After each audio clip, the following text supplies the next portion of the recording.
A diferència del que era habitual anys enrere, el 8 d'agost d'enguany va començar en homenatge a Guillem de Montgrí, arquebisbe electe de Tarragona que el 1235 va ser l'encarregat de prendre aquestes illes a l'islam junt amb Pere de Portugal i Nuno Sanç, un acte que no es va voler perdre la presidenta Armengol.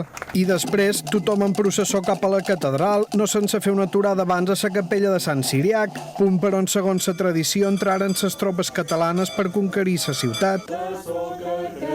I a dins missa, el bisbe va aprofitar la presència d'en Armengol per demanar-li ajuda per reparar els vitralls i els contraforts de la catedral. A més, Vicent Ribes es va mostrar partidari de traslladar el monument de Montgrí a la Seu, on deixaria de patir atacs vandàlics. En acabar, en els polítics els va tocar estar en el Soleil per aplaudir el ball pagès.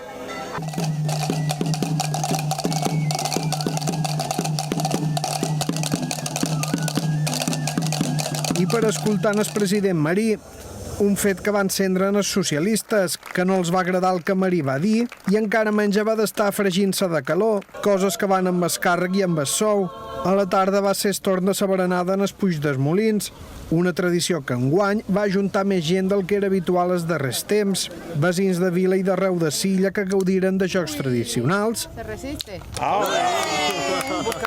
una bona tallada de xindri i un bon plat de paella. El punt i final en el dia de Sant Ciriac el posaren els focs d'artifici a mitjanit, 600 quilos de pólvora llançats en 15 minuts des del muro d'Esmoll per l'empresa valenciana Pirotècnia del Mediterrani. Foc i llum per celebrar que fa gairebé 800 anys que som un poble.